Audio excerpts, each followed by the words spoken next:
નમસ્કાર ખેડૂત મિત્રો, અર્બુદા પ્રાકૃતિક ફાર્મ યુટ્યુબ ચેનલમાં આપ સૌ મિત્રોનું હાર્દિક સ્વાગત છે. ખેડૂત મિત્રો, યુટ્યુબ ચેનલ દ્વારા એક નવી શરૂઆત કરવા જઈ રહ્યો છું, તો આશા રાખું છું કે આપ સૌ મિત્રોનો એમાં સાથ અને સહકાર મળશે. ખેડૂત મિત્રો, આજે વાત કરવી છે ગાય આધારિત પ્રાકૃતિક ખેતીની. ગાય આધારિત પ્રાકૃતિક ખેતી તરફ પાછા વળવાની જરૂર કેમ ઊભી થઈ? તો ખેડૂત મિત્રો, થોડા ભૂતકાળમાં જઈએ. 1947માં આપણને આઝાદી મળી.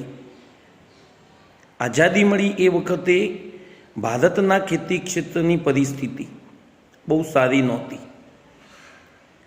દાખલા તરીકે 1951માં ભારતની વસ્તી 36 કરોડ 10 લાખ હતી.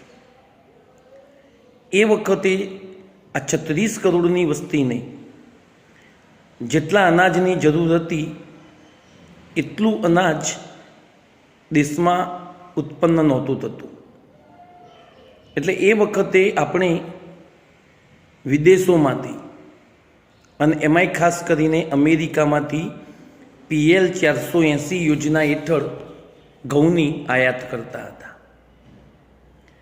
એના પછી 1960ના દશકામાં અમેરિકન કૃષિ વૈજ્ઞાનિક જેનું નામ છે નોર્મન બારલોગ, આ નોર્મન બારલોગે મેક્સિકોમાં ઘઉંના એવા બિયારણનું સંશોધન કર્યું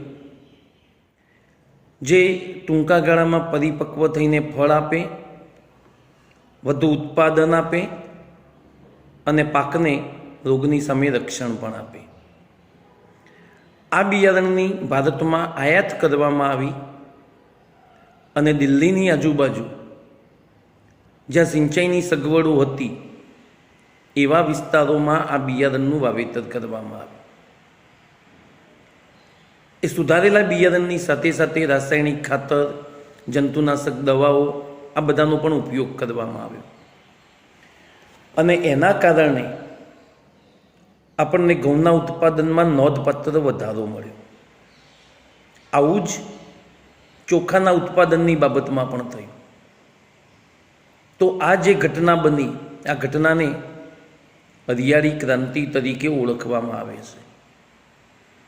ખેડૂત મિત્રો, કહેવાનો મતલબ કે ભારતના ખેતી ક્ષેત્રમાં રાસાયણિક ખાતર, જંતુનાશક દવાઓ આ બધાના ઉપયોગની શરૂઆત 1965 પછી એટલે કે હરિયાળી ક્રાંતિ પછી થઈ. 1965 પહેલાં આપણા વડવાઓ એ પ્રાકૃતિક ખેતી જ કરતા હતા, પણ 1965 પછી ખેતી ક્ષેત્રમાં દિવસે દિવસે રાસાયણિક ખાતર, જંતુનાશક દવાઓ આ બધાનો ઉપયોગ સતત વધતો ગયો.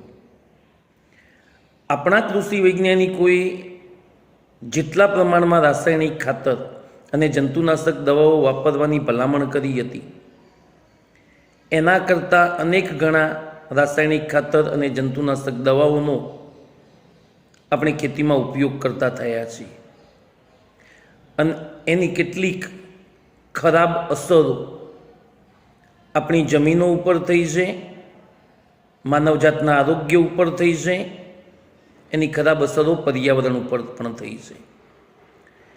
દાખલા તરીકે આપણી જમીનમાં પહેલાં અળસિયા જોવા મળતા હતા. આજે તમને અળસિયા જોવા નહીં મળે. કદાચ કોઈના હાથમાં અળસિયું આવે તો એના પર યુરિયા ખાતરના થોડા દાણા નાખી જોજો, એ અળસિયું મરી જશે. તો મિત્રો, થયું શું કે અળસિયા જે ખેડૂતોના સાચા મિત્ર હતા એને આપણે રાસાયણિક ખાતર અને દવાઓનો ઉપયોગ કરીને મારી નાખ્યા. ખેડૂત મિત્રો, આપણે બધાએ યુરિયાની થેલી જોઈ છે, એના ઉપર લખેલું હોય છે કે 46% નાઇટ્રોજન. આનો અર્થ એવો થાય કે તમે તમારી જમીનમાં 100 કિલોગ્રામ યુરિયા નાખો છો તો એમાંથી તમારી જમીનને, તમારા ખેતરને 46 કિલોગ્રામ નાઇટ્રોજન મળે છે. તો બાકીના 54 કિલોગ્રામનું શું? તો એ 54 કિલોગ્રામ એક ક્ષાર છે, અને એક ક્ષાર યુરિયાની સાથે આપણી જમીનમાં ભેગો થતો ગયો, અને એનું પરિણામ એ આવ્યું કે આપણી જમીનો ક્ષારવાળી બની, આપણી જમીનો કઠણ બની, અને આપણી જમીનોએ ફળદ્રુપતા ગુમાવી. આવું જ માનવજાતના આરોગ્યની બાબતમાં પણ થયું. તમે નાની ઉંમરના યુવાનોમાં હાર્ટ એટેક, ડાયાબિટીસ જેવા રોગો જોઈ શકો છો. તો કહેવાનો મતલબ મિત્રો કે આપણે ખેતી ક્ષેત્રમાં જે રીતે રાસાયણિક ખાતરો અને જંતુનાશક દવાઓનો ઉપયોગ કર્યો છે, એની બહુ ખરાબ અસરો આપણી જમીનો ઉપર, માનવજાતના આરોગ્ય ઉપર અને પર્યાવરણ ઉપર પડી છે. એટલે હવે ત્યાંથી પાછા વળવાની જરૂર છે. જો આપણે પાછા નહીં વળીએ અને પ્રાકૃતિક ખેતી નહીં અપનાવીએ તો આપણી જમીનો ભવિષ્યમાં ખેતી લાયક નહીં રહે, અને આપણી આવનારી પેઢી એ આપણને ક્યારેય માફ નહીં કરે. તો મિત્રો, બસ આજના વિડીયોમાં આટલું. જો વિડીયો તમને ગમ્યો હોય તો ચેનલને સબસ્ક્રાઈબ કરજો, વિડીયોને લાઈક અને શેર કરજો. અસ્તુ મિત્રો, જય હિન્દ, જય ભારત.